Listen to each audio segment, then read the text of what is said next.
foundation of the faith was, embedded within African culture? Why is it that, when you look at the current map of Negro land or the continent of Africa, you can actually see where it says slave coast, the kingdom of Judah? Why is that there?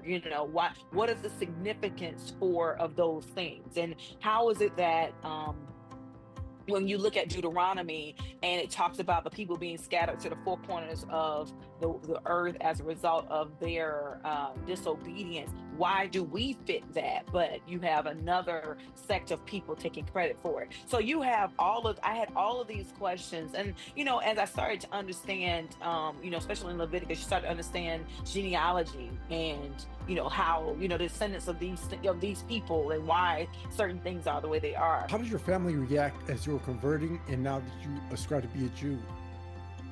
Um, ooh, Initially, being my mom was this, I believe God called me to ministry type person. And she raised my siblings and I a certain way, in our home a certain way. It was very hard for her because in her mind, I had lost my way.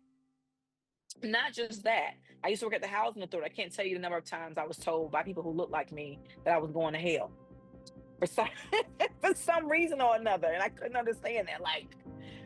So for my family, it was different. They didn't really. My mother would say certain things, and then I would actually come back with correction, just with actual facts, right? You can never argue feelings, but you can never argue someone's feelings, but facts you can argue. And so I would always come back with facts, historical facts, as to why something was done in order to challenge her very belief as to why she was doing it, i.e. Christmas, i.e., the giving, how, whatever, hell, Easter, things like that. And so we would have these conversations and she would just find herself being quiet. So after a while, I think it just really did a job on her, to the point where at this point, our relationship has just been what it is. We just kind of go our separate ways and we believe what we believe.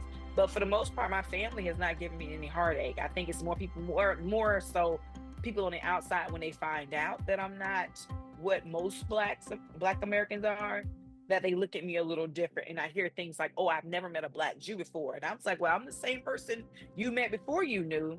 So yeah, that's always been the interesting thing.